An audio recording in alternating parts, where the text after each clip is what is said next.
Salam la mif. Bien ou quoi la famille? Salut tout le monde, c'est Actu YTB2. On va regarder une story du loup Vision, le loup de la street, qui va parler des influx voleurs. Et après, je vous dirai mon avis. N'hésitez pas à mettre un pouce bleu et à vous abonner. Salam la mif. Bien ou quoi la famille? Tranquillou, j'espère que vous allez bien, que vous avez bien dormi. Putain, la barbe va commencer à pousser là. Je vais mettre un petit coup de tondeuse. Ça va ou quoi la famille? Tranquillou. La famille, je voulais parler d'un petit sujet avec vous. Parce qu'en ce moment là, on entend beaucoup, oui, hashtag influx voleur, influx voleur, influx voleur. Donc c'est très très bien. Mais le problème, c'est que les influx voleurs mettent l'hashtag influx voleur. Tu sais, ils sont en train de retourner leur veste.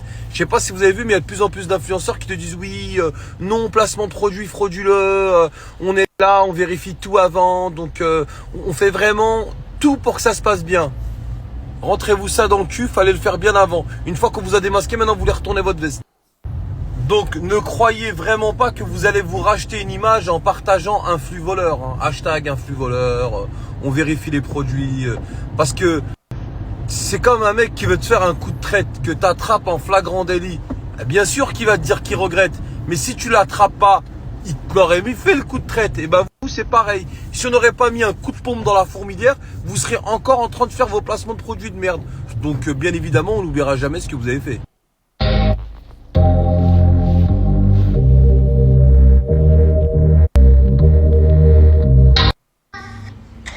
Bon, on est avec le frérot. Salam alaikum, c'est machin. Tu dates, frérot. Voilà, tu dates de fou, ma gueule. Il est venu, machallah, avec son gamos, machallah. Hein. Machallah, mon frérot. On a belle voiture. Meilleure voiture du monde, celle-là, RSQ3. Hein.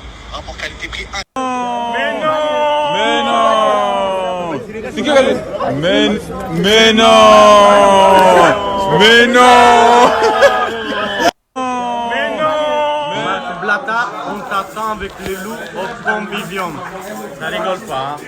Grazie mille. Pour bien manger. Bien sûr, toujours. Tu l'invites ici à Paris au Convivium. Viens. Viens Marc Prends Blatta. l'avion. Prends l'avion Marc Blatta. Marco. Vieni Marco. Hola Marco, c'est Luigi, l'ami de Vito di Convivium. On t'attend toujours Marco. Bon, j'ai appris un peu tes histoires. Et le Convivium, c'est un restaurant situé à côté des Champs-Élysées. Hein?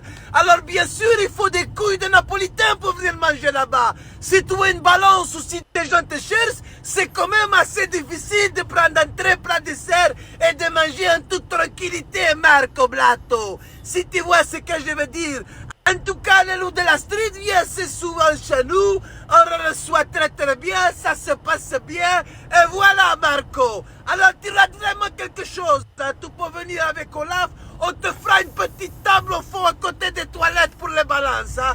Allez, bisous, Marco Plato. Eh oui, Marco Blato, malheureusement pour toi, tu peux pas venir goûter les spécialités de la maman, qu'on se transmet de génération en génération.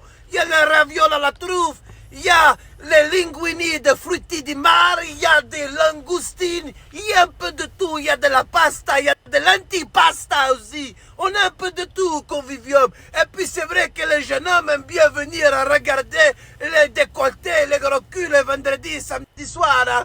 Tu peux manger tout en te rinçant l'œil, Marco. Ça te changera un peu de Olaf. Hein. Ça s'appelle rendre l'utile à l'agréable, Marco. Allez, viens, Marco, viens. Viens, Marco Blato, qu'on te prépare ton plateau, Marco. Franchement, c'est un dinguerie, c'est un dinguerie. C'est un truc de ouf. C'est un truc de ouf. C'est un truc de dingue. Donc voilà, c'était la story du loup Vision, le loup de la street sur Snap qui continue à dénoncer les influx voleurs tout en humour, les influenceurs. Donc c'est vrai qu'il y en a beaucoup qui ont fait pas mal de conneries, consciemment ou inconsciemment. Donc il y en a que c'est inconsciemment, il y en a d'autres c'est consciemment, il y en a d'autres qui vérifient beaucoup plus. Il y en a d'autres qui veulent pas tromper, dans le cas du doute, ils veulent pas prendre le risque. Pas- il y a eu beaucoup d'affaires, il y a eu beaucoup d'affaires. Il y a eu, comment ça s'appelle pour moi, le pire, c'était ceux qui te promettent d'arrondir tes fins de mois, de gagner des sous sans trading. En fait, tu les ajoutes, après ils t'envoient un truc, ils te disent, voilà, on t'envoie 5 000, tu nous donnes 4 000, et Et voilà, tu gardes 1000, voilà, parce qu'on a un problème de banque, tout ça, c'est une aide. Et toi, tu gagnes une partie ou 500 euros, un truc comme ça. Donc en fait, il lui envoie les sous, il renvoie les sous, il renvoie les 4000 et après il se retrouve à moins 3000. Il se retrouve à découvert moins 3000. Donc ça, c'est l'escroquerie à... En fait, ils prennent le RIB de la personne et après ils lui font un chèque volé sur son compte grâce au numéro du RIB et tous les détails. Ils font encaisser des chèques volés. Il y a une famille qui s'est fait attraper sur Paname, toute une famille. Donc ça remonte.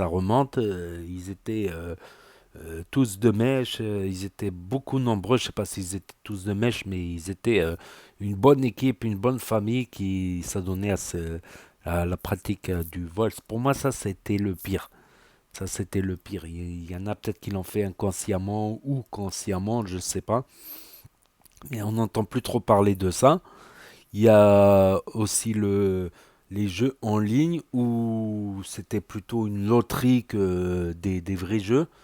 À savoir qu'en France, il n'y a que la Française des jeux qui est habilitée à faire des jeux d'argent. En France, c'est interdit pour les autres. Donc, ils ne jouaient pas dans des trucs à l'étranger. Donc, les jeux d'argent, mis à part les casinos.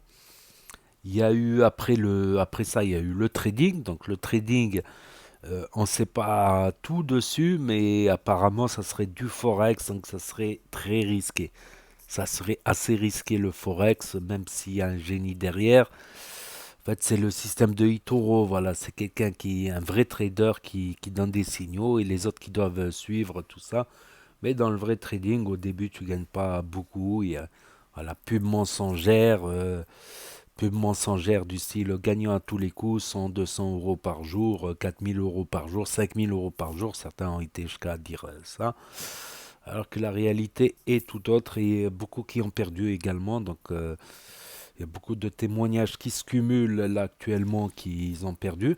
À savoir que les victimes en général, quand ils se font hacher, ben, ils ont honte de dire qu'ils se sont fait hacher, tu vois. Parce que moi, si je descends au quartier, ouais, je me suis fait hacher, je me suis fait escroquer, je me suis fait voler. Les gens, ils ont honte de dire ça. Et pour une petite somme comme ça, ben, enfin, 500 euros, c'est une petite relativement. Pour une petite somme, voilà, les frais d'avocat, tout ça, parce que quand tu portes plainte, ben, bien sûr, t'as pas les frais d'avocat. Il n'y a que la partie qui se défend qui peut avoir avocat commis d'office, tout ça. Donc, il faut se déplacer au tribunal de la personne qui est accusée, à savoir où elle se trouve, la personne. Donc, ça devient très compliqué. S'ils sont à l'étranger et tout ça, ça commence à devenir assez compliqué. Il y avait aussi le jeu de la fusée, où si tu lisais le règlement, eh ben, il disait que tu peux retirer tes sous, mais pas en France. Voilà, c'est un jeu d'argent, c'est interdit en France. Donc, si tu es en France, tu peux pas retirer tes sous, donc tu es forcément perdant. Et ça m'énervait parce que quand je voyais certains, ils disaient, ouais, on vous offre les 100 premiers euros à miser. Ok, mais tu pourras pas les retirer de toute manière. Donc tu peux gagner, mais tu peux pas les retirer. Donc le jeu de la fusée, c'était un scandale. Il y avait quoi aussi Nabila, carrément Nabila, qui a été condamnée en France parce qu'elle avait dit la crypto-monnaie, c'est gagnant à tous les coups. Ben non, on a très bien vu dernièrement qu'il y a des crypto-monnaies comme crypto sur, crypto, je sais pas quoi là, il y a des cryptos qui se sont cassés la gueule, qui se sont effondrés. Certes, le Bitcoin, ça va, mais s'il remonte plus le Bitcoin, comment on fait s'il remonte plus jamais alors qu'on investit dans du Bitcoin? Bon, on peut toujours acheter des trucs avec le Bitcoin dans certains sites, mais dire que la crypto, c'est gagnant à tous les coups, c'est faux. Ça a parlé aussi de NFT, mais les NFT, c'est assez compliqué. C'est assez compliqué, les NFT, tout ça, savoir qu'on peut poser un tableau NFT ben, dans sa maison virtuelle dans la métaverse. Donc ça, j'en sais pas trop beaucoup plus. Par contre, le trading forex, ça serait assez risqué selon certains spécialistes. Les gains pourraient être minimes et les pertes pourraient être grandes. Donc, il- voilà, Même une épargne, même si ça va pas toucher ton argent du loyer, ça va pas toucher ton argent des courses, quand même, tu épargnes, c'est un risque de toute manière. Il y avait aussi l'affaire des, comment ça s'appelle, des paquets de bonbons, des grosses boîtes de bonbons à 1 € le mois. Or, c'était faux, c'était 1 € l'inscription. Et après, il faut payer 29 € et le mois suivant, il faut payer 49 €. Sauf que des gens, ils vérifient pas. Voilà, des gens qui sont à 50 € près, par exemple, qui sont au RSA ou au SMIC, mais qui ont un crédit, qui sont à 50 € près de course à la fin du mois. Donc, c'est pas bien non plus, tu vois, pub mensongère. Il y a eu aussi le truc des fausses baskets, faux vêtements. Ça, je trouve, c'est encore moins grave. Ça reste des vêtements. C'est pas non plus le prix de l'original. Ça peut laisser la puce à l'oreille. Comparez toujours, comparez toujours. Moi, je compare toujours. Je regarde toujours les avis des sites où j'achète. Je regarde toujours les avis, je tape sur Google. Il y a des informations. Après, les pires escrocs, oui, ils peuvent très bien cacher le truc, ouvrir un nouveau truc. En fait, il y a beaucoup de boîtes d'escroquerie à l'époque, il y a longtemps. Ce qu'ils faisaient, c'est qu'ils ouvraient 3 mois et ils fermaient. Et ils rouvraient dans un local plus loin avec un nouveau nom. Et en plus, les 3 premiers mois, tu payes pas d'impôts, tu payes pas de charges. Les 3 premiers mois, c'était ça la loi à l'époque, il me semble. Donc il y avait des boîtes d'escroquerie comme ça qu'ils agissaient ainsi. Donc chaque fois ils rouvrent sous un nouveau nom. Donc ils se rachètent une virginité. Ça c'est le plus délicat ça. Mais sinon les sites en ligne, oui, vous pouvez vérifier vous-même les avis, tout ça. Même sur AliExpress, quand je commandais, il y a plusieurs marchands sur AliExpress par exemple. Ben, je regarde les avis. En général, je commande rarement un truc où il n'y a pas d'avis. Je regarde un truc où il y a des avis positifs, voir des photos parfois des photos du produit pour voir s'il est conforme, tout ça. Donc si je vois des bonnes évaluations sur un marchand de AliExpress, ça reste le plus grand site de vente au monde, AliExpress. Après, il y a d'autres sites, voilà, faut vérifier les avis, que ce soit des vrais avis aussi. Voilà, si vous sentez quelque chose de louche, vérifiez toujours. Il faut toujours vérifier de manière. Et les influenceurs aussi devraient beaucoup vérifier parce que quand tu vois certains placements qui sont à 1500, 2000 €, même des plus petits influenceurs qui font des placements à 500, 200, 600, 300. 500, c'est qui gagne 500 en une journée?